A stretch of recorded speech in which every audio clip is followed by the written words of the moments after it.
Enak kan abang udah nggak polisi lagi, enak nih.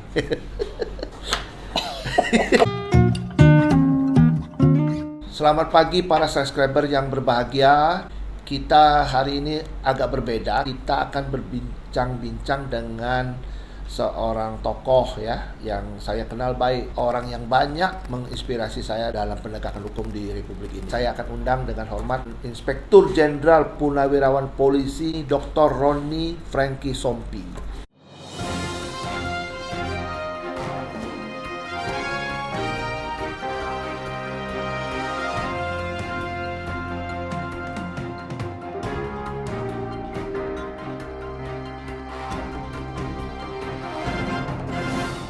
Selamat pagi, Pak. Selamat pagi. Pak Roni Franky Sompi. Pagi yang indah ini Pak Roni Franky Sompi yang biasa dipanggil sama saya Bang Roni. Saya mengenal beliau ini sebagai guru saya, sahabat, serta beliau pernah menjabat sebagai pejabat utama ya, dimulai dari mungkin dari wilayah ya di Sidoarjo. Pernah Bang, pernah ya. Itu kalau tidak salah tuh Kapolres Sidoarjo ya. Saya ngambil yang poin-poinnya Bang, yang keren-kerennya Bang ya. Terus Abang pernah menjabat sebagai Kepala Biro Wasidik ya. Yang pertama yang Abang yang membangun itu sama kalau nggak salah sama saya bantu ya Bang ya. Ah gitu. Betul sekali Bang. Ingat juga Bang ini. Ya. Terus sangat terkesan bagi saya itu ada dua jabatan yang sangat strategis yaitu Kadif Humas Bang ya dan Kapolda Bali. Kapolda Bali. Ya, Kapolda Bali. Lantas Abang juga berkarir di luar kepolisian yang sangat prestisius bagi saya karena ngurusin mutasinya manusia, Pak. Dari Indonesia keluar bolak-balik itu loh.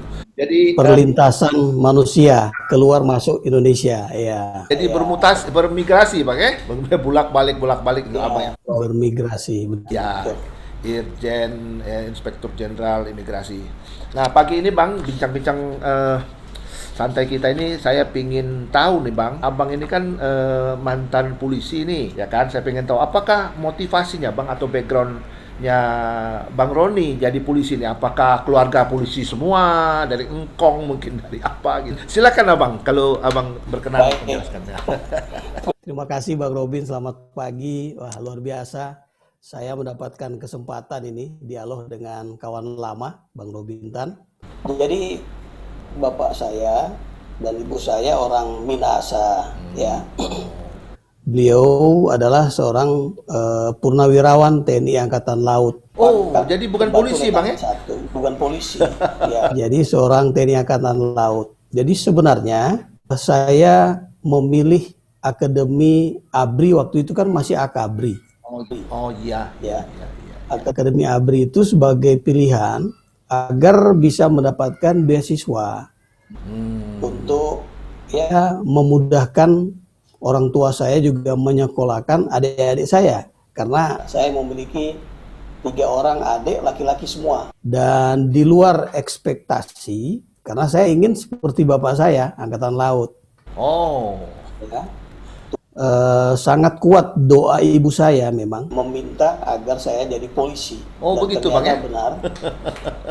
Tuhan mendengar doa ibu saya dan saya masuk ke Akademi Kepolisian. Oh iya. Tahun 80 itu Bang, kami lulus SMA tahun 80, kemudian masuk dan lulus Akabri tahun 84. Seperti itu latar belakang kenapa saya kemudian menjadi seorang polisi. Tapi akhirnya saya harus tekuni demi survive dan hidup mandiri juga membantu perekonomian keluarga. Nah itu latar belakangnya Bang Robin. Oh begitu Bang ya, menarik sekali Bang. Saya pikir Abang itu dari keluarga polisi kan, misal bisa aja ada om apa ya. keluarga di kepolisian sehingga Abang tuh nurunin gitu. Ternyata tidak Bang, ini maunya ke Angkatan Laut tapi jadi polisi. Nah ini namanya takdir Bang. Jadi di luar apa yang kita inginkan, Tuhan lebih tahu. Iya betul Bang. Kita bercita-cita tapi Tuhan juga menentukan Bang ya. Hanya seperti itu. Betul. Tapi Bang yang saya tangkap dari Abang ini kan walaupun Abang bukan awalnya memang mencita-cita jadi polisi tapi Abang berkarir ya saya kira cukup cemerlang kan. Menurut saya perlu digali dari apa namanya ini asli dari sumbernya A1 kan Bang. Dari kejadian-kejadian ini Bang ya. Saya cuma minta nanti apa yang menjadi paling berkesan. Ini Abang free saja pilih ya. Yang menarik yang menurut Abang itu sensasional, yang Abang rasakan gitu loh. Nah, ini Abang tolong dong Abang ceritakan ketika Abang menjabat di kepolisian. Ya, ada hal penting yang bisa saya jelaskan ketika saya menjabat sebagai Direktur Reskrim di Polda Sumatera Utara. Saya menangani kasus illegal logging. Tersangkanya Adeline Lis. Ya, ini kasus yang luar biasa bagi saya. Dalam proses penyidikannya ini ya tidak mudah karena setahun itu Bang Robin kita menangani kasus itu, kemudian bisa mendapatkan pernyataan P21 atau berkas perkara itu dinyatakan selesai oleh jaksa penuntut umum. Itu juga melalui gelar perkara sampai 5 kali, baru kemudian jaksa penuntut umum juga melakukan ekspos di Gedung Bundar di Kejaksaan Agung, baru itu mendapatkan P21. Di dalam persidangannya juga, ketika sidang pertama kali, yang bersangkutan diputuskan bebas waktu itu. Jadi kita mengajukan untuk kasasi. Dan putusan di kasasi waktu itu dipimpin langsung oleh Ketua Mahkamah Agung memutuskan yang bersangkutan bersalah. Ini sangat berkesan mengapa? Karena dukungan dari Bareskrim waktu itu ya, karena Kapoldanya waktu itu adalah Inspektur Jenderal Polisi Dr. Andes Bambang Hendarso, beliau Kapolda saya waktu itu.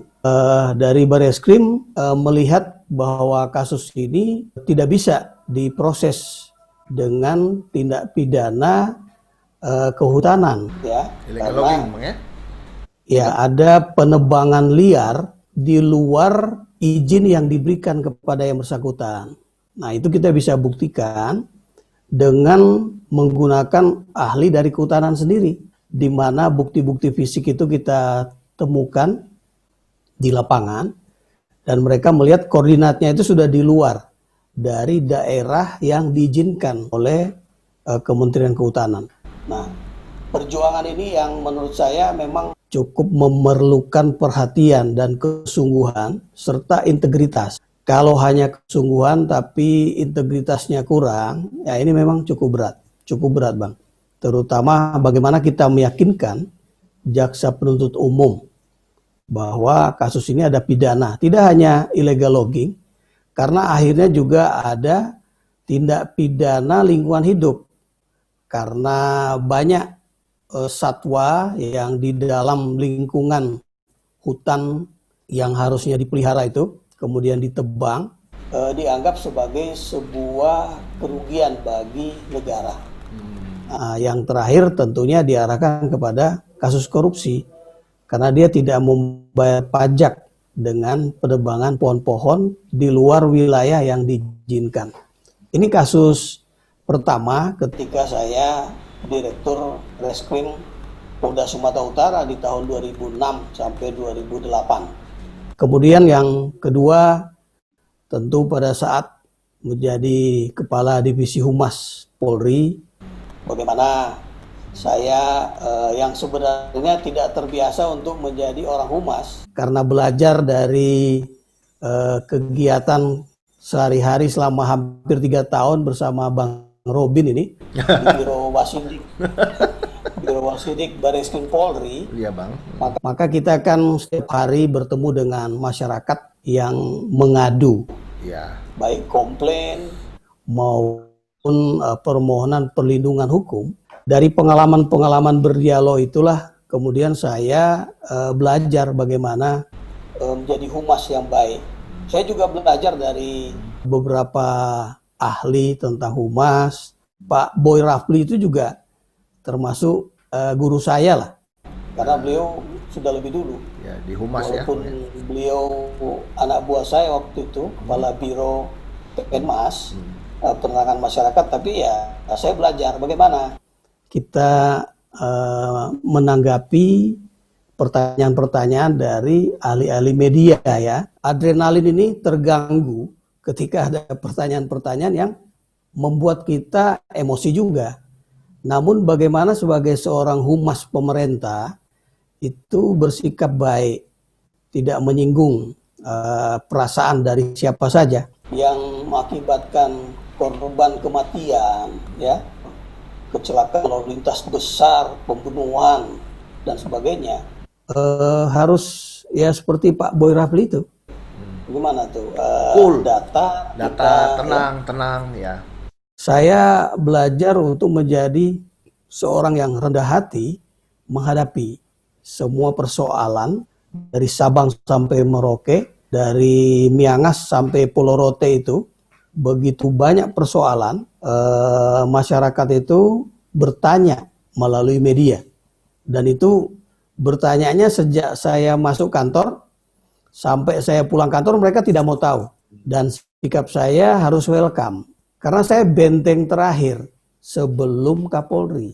Artinya bagaimana saya memudahkan Bapak Kapolri untuk menghadapi media.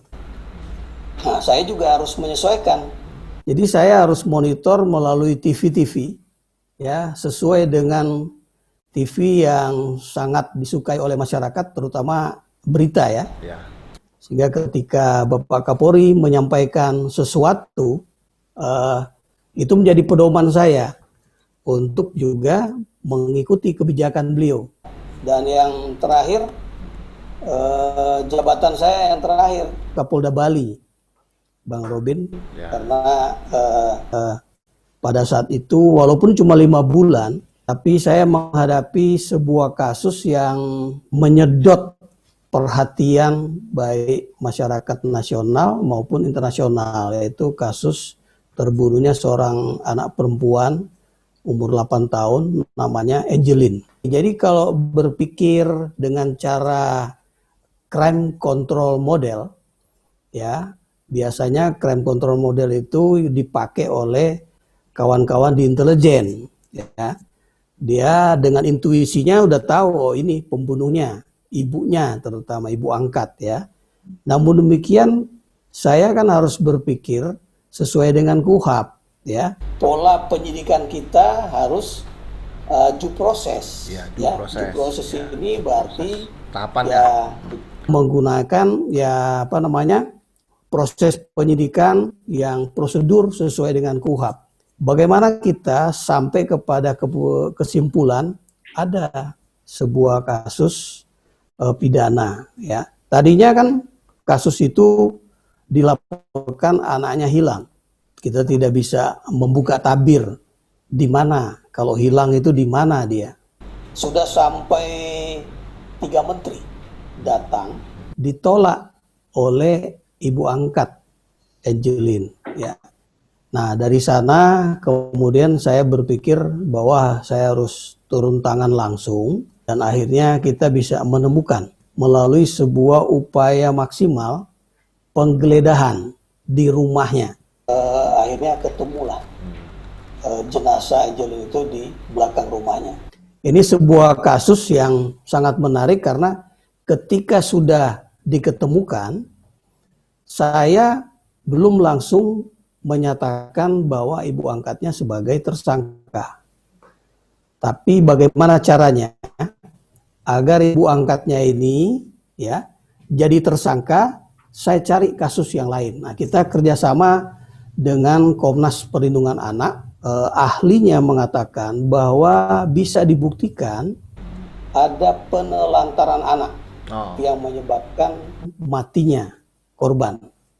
Nah, kita cari pasal yang tepat, kemudian bukti-buktinya, ya alat buktinya, terutama keterangan ahli dan kejadian fisiknya yang betul-betul bisa dibuktikan. Dari situlah kita jadikan yang bersangkutan sebagai tersangka, tapi penelantaran anak. Nah, bayangkan Bang Robin, ketika saya menyatakan ibu angkatnya itu sebagai tersangka kasus penelantaran anak, saya justru dicurigai oleh masyarakat. Bahkan rekan-rekan yang sedang kuliah waktu itu di pasca sarjana hukum, pasca sarjana ilmu hukum, S2 dan S3 di Universitas Udayana itu mendatangi saya. Mereka ingin dialog dengan Kapolda Bali, kenapa ibu angkatnya itu tidak dijadikan tersangka kasus pembunuhan. Nah, di sanalah saya jelaskan kepada mereka bahwa saya bisa menjadikan dia sementara ini sebagai tersangka itu atas kasus tindak pidana penelantaran anak, dan itu sudah bisa dibuktikan.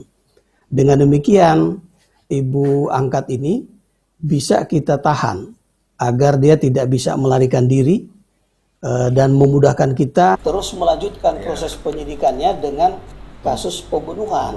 Ya. Jadi kasus pembunuhannya tetap diproses lanjut, dan itu membutuhkan dukungan dari forensik Mabes Polri dan juga identifikasi Inafis Mabes Polri. Pak Bekti Suartono sempat datang di sana untuk membantu. Kita gunakan upaya maksimal dari sudut ilmiah dengan semaksimal mungkin.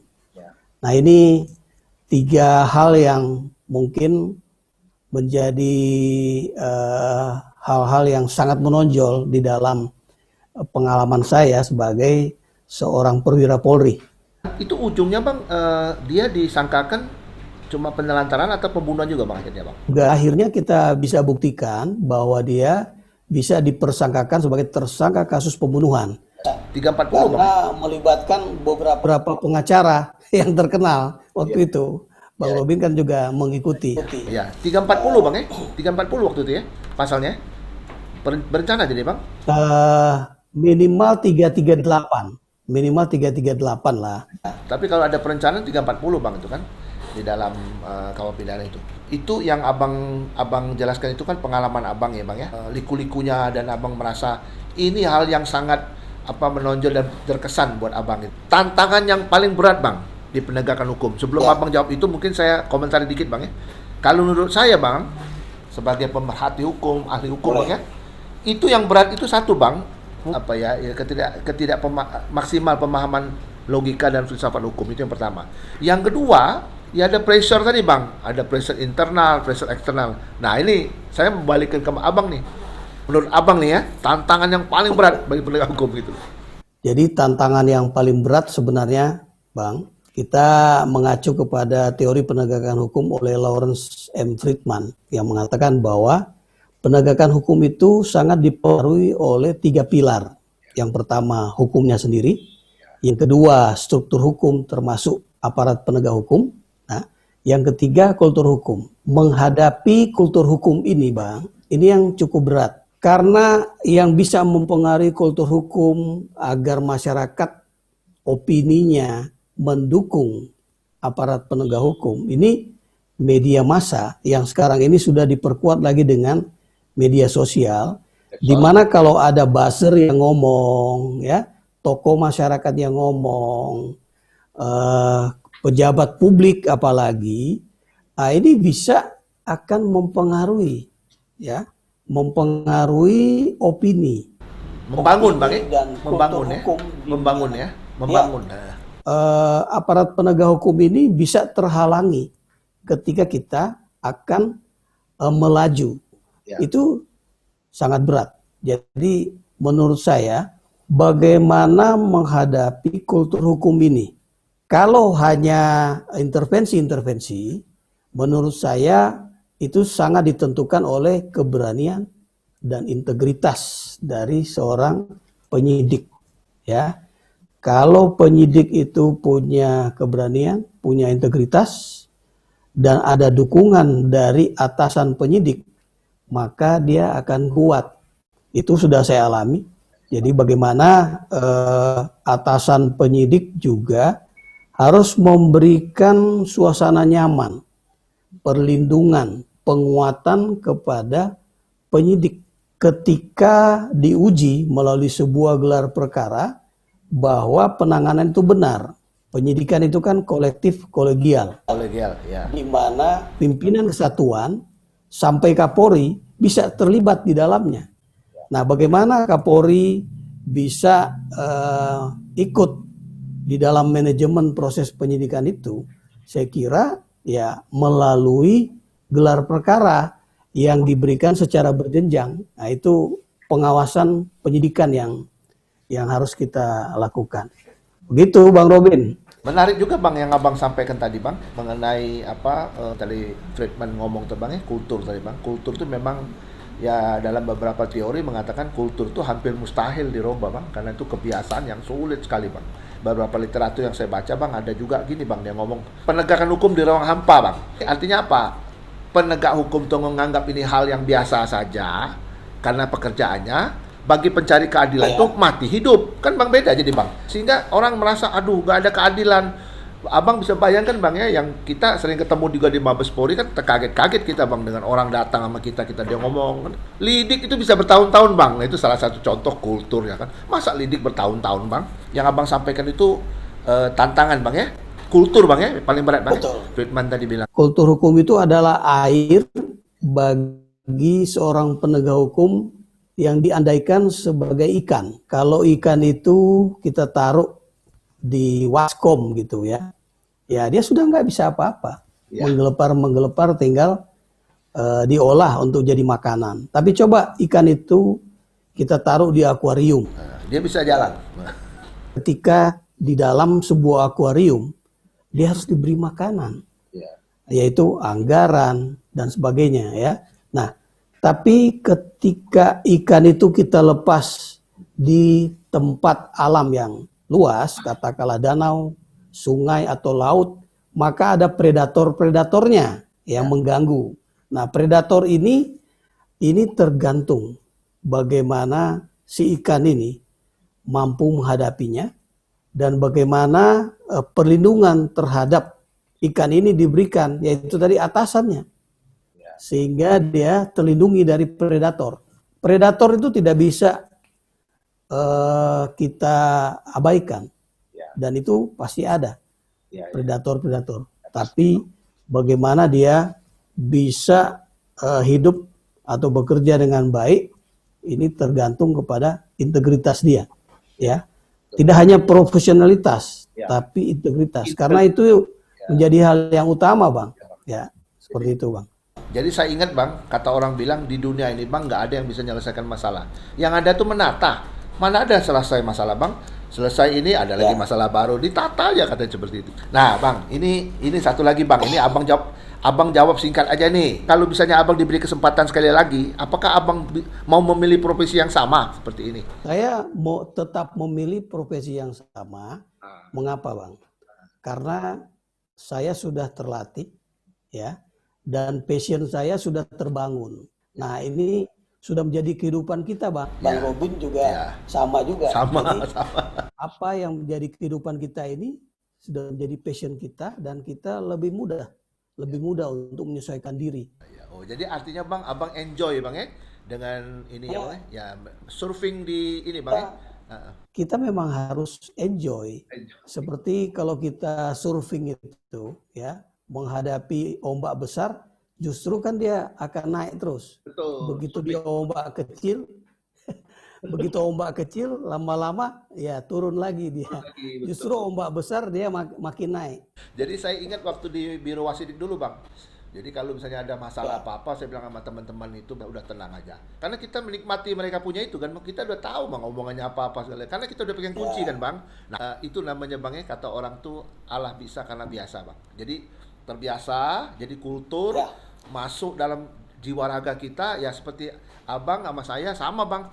Saya kalau disuruh dagang lagi nggak bisa Bang. Udah nggak bisa, pokoknya profesinya begini mau ngomong apa tuh. Tiap hari ketemu masalah, menganalisis, membuat kajian, mengkonstruksikan persis yang Abang cerita tadi. Nah ini Bang ya, ini mungkin agak sensi nih, Abang agak sensi jawabnya, tapi Abang boleh jawab dikit-dikit aja. Bagaimana stigma Abang lihat sebagai orang luar nih Bang ya terhadap penegak hukum di Indonesia nih, terhadap penegak hukum loh Bang, orang ini, kita nggak usah jauh-jauh bang, kita ngomong bekas di tempat kita deh, polisi. Abang ngomong deh. Enak kan abang udah nggak polisi lagi, enak nih. Begini Bang, saya 31 tahun sebagai anggota Polri, mulai dari perwira pertama sampai perwira tinggi berpangkat bintang 2 ya, Inspektur Jenderal. Stigma kepada Polri itu tentu lebih banyak orang yang tidak menyukai. Mengapa? Karena pekerjaan Polri itu selalu bersentuhan dengan ketidaknyamanan masyarakat.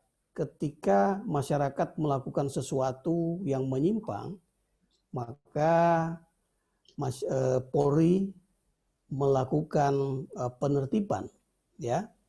Jadi bagaimana penertiban itu dilakukan terhadap masyarakat yang sedang melakukan kegiatan happy-happy sesuai dengan ya keinginannya dia, kesenangannya dia, tapi justru menyimpang. Coba bayangkan bagaimana Polri ini melakukan penertiban, apalagi pelaku-pelaku kejahatan, apa saja, kejahatan umum, kejahatan transnasional, pasti pelaku kejahatannya, keluarganya pasti tidak suka, ya. Nah, baru-baru ini kan ada kasus yang sedang ditangani oleh Polri, bagaimana Polri ini berjuang, ya, membangun opini masyarakat untuk juga memberikan ruang kepada Polri untuk melakukan undang-undang itu, mengejawantakan undang-undang itu dalam kehidupan sehari-hari. Saya ingat Profesor Dr. Sacipto Raharjo mengatakan bahwa undang-undang itu kalau masih ada di buku, ya, berupa undang-undang di buku, textbook, itu hukum yang mati katanya. Tapi coba seorang polisi yang menerapkan hukum itu, itulah hukum yang hidup. Nah, menjadi hukum yang hidup, ya, ini tidak mudah karena benturannya pasti akan menyangkut kepada mengganggu kesenangan publik. Nah, stigma ini yang harus dibangun dalam bentuk profesionalitas yang baik ketika melaksanakan tugas proporsional, dan tentunya prosedur hukumnya harus dilakukan dengan baik. Nah, integritas ini melengkapi apa yang menjadi stigma ini untuk kemudian membangun kepercayaan publik kepada aparat penegak hukum. Tidak hanya Polri, saya kira kita bisa belajar kepada KPK bagaimana membangun kepercayaan publik, trust publik atas upaya penegakan hukumnya. Kenapa? Karena KPK mengajak media untuk ikut serta, melihat, menjadi pengawas, ya. Nah, itu yang saya lakukan ketika saya menjadi Kadif Humas, Bang. Bagaimana saya welcome terhadap kritikan terhadap Polri itu. Saya welcome. Tapi tolong juga beri ruang saya untuk menjelaskan. Kan begitu? Ya, Bang. Karena masyarakat tidak suka, mungkin karena ketidakpahamannya. Nah, dengan memberikan wawasan, masyarakat pasti juga akan terbuka kepercayaannya kepada Polri, asalkan Polri itu tidak memiliki kepentingan-kepentingan pribadi, kepentingan kelompok tertentu. Dia berjalan on the track sesuai dengan hukum yang berlaku, ya, dan proporsional. Proporsional itu tidak hanya berlaku kepada perlakuan terhadap pelapor, tapi juga proporsional perlakuan terhadap terlapor atau tersangka. Nah, hal ini yang mungkin harus dilihat kembali oleh Polri. Menarik Bang, jadi memang kemarin tuh ada bincang-bincang kecil Bang, juga polisi ini Bang, kasihan Bang, banjir dia ada, kapal tenggelam dia ada, kapal pecah dia ada, kapal jatuh dia ada, gunung meletus dia ada, semua ada loh bang. Kerja tuh aduh luar biasa bang, kasihan saya lihat polisi ini. Ribut dia ada, ya bang ya. Coba abang lihat, Betul. apa nggak ada hadir polisi? Bapak abang lihat tuh, di mana-mana ada polisi. Kalau apa-apa pokoknya yang nggak enak-enak yang abang bilang tadi, yang nggak nyaman hadir polisi, maka tuh benturan bang kadang-kadang itu. Ini kita nggak boleh lihat negatifnya, banyak positif juga bang dari kepolisian ini. Cuma stigma yang abang bilang tuh merupakan tantangan, tuh saya setuju sekali bang. Penutup nih bang, apa yang abang sampaikan ya, amanat apa untuk penonton YouTube kita nih bang? Tolong sampaikan pesan-pesan bang yang singkat, tegas, jelas supaya penonton ini mendapatkan sesuatu yang abang mau sampaikan. Silakan bang. Terima kasih Bang. Jadi kepada para penonton YouTube, saya kira harapan dari aparat penegak hukum itu adalah bagaimana masyarakat juga memahami peran dan kewajiban yang diemban oleh setiap aparat penegak hukum. Tidak hanya kepolisian atau polisi saja, tapi aparat penegak hukum itu bisa penyidik di kejaksaan, penyidik KPK, penyidik Angkatan Laut, penyidik Polri, dan juga penyidik PPNS. Penyidik pegawai negeri sipil. Pegawai negeri sipil ya, termasuk imigrasi, bea cukai dan sebagainya. Nah, aparat penegak hukum itu adalah ya hukum yang hidup. Mereka akan menghadapi benturan ketika menghadapi masyarakat yang merasa bahwa mereka benar melakukan sesuatu. Oleh karena itu, ketika masyarakat memahaminya dan memberikan ruang sambil mengawasi agar tidak menyimpang, nah di sini akan terbentuk kerjasama yang baik satu sama lain, masyarakat dan aparat penegak hukum.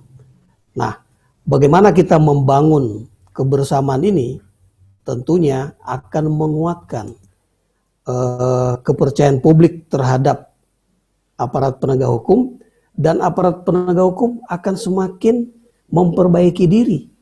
Akan malu dia untuk bertindak tidak benar, tidak profesional, tidak proporsional, apalagi tidak prosedural. Karena hukum kita ditegakkan itu tujuannya tiga. Tidak hanya kepastian hukum, tapi juga ada keadilan hukum. Ada manfaat hukum yang diambil. Jadi manfaat ini akan kita terima, rasa keadilan ini akan kita rasakan. Tidak hanya kita melihat orang itu dihukum saja, tapi itu bisa terbentuk dengan kerjasama yang baik masyarakat dengan aparat penegak hukum. Terima kasih atas apa yang telah diberikan selama ini kepada aparat penegak hukum. Ya, termasuk saya pernah sebagai aparat Polri, juga sebagai pejabat di imigrasi sampai saat ini. Terima kasih para penonton YouTube sekalian yang kami banggakan. Demikian Bang Robin. Nah, terima kasih Bang Roni. Ya, inilah bincang-bincang kita santai ya dengan Bapak Inspektur Jenderal Purnawirawan Polisi Dr. Andos Dr. Roni Franky Sompi. Ini nama lengkap beliau ya, ada Franky-nya, tapi beliau ini nggak mau pakai Franky. Kalau saya sebut Roni Franky Sompi supaya rezekinya Bang lengkap. Amin, itu yang penting, itu rezeki yang lengkap itu yang penting Bang. Ya. Terima kasih Bang Roni. Bang Roni sudah buang waktu. Saya atas nama kru di sini Bang mengucapkan banyak terima kasih Bang. Abang jangan bosan-bosan Bang, nanti kita akan lanjutkan lagi Bang bincang-bincang kita, karena ini pasti banyak respon positif Bang. Kita kepingin banyak pandangan-pandangan Abang ya, selaku dulu penegak hukum dan juga sekarang jadi ASN, jadi di imigrasi. Abang sudah banyak memberikan pemikiran-pemikiran. Ini yang kita butuhkan Bang. Terima kasih Bang. Salam hormat. Baik Bang, terima kasih. Terima kasih. Terima kasih Bang. Salam hormat buat semua. Ya. Terima kasih.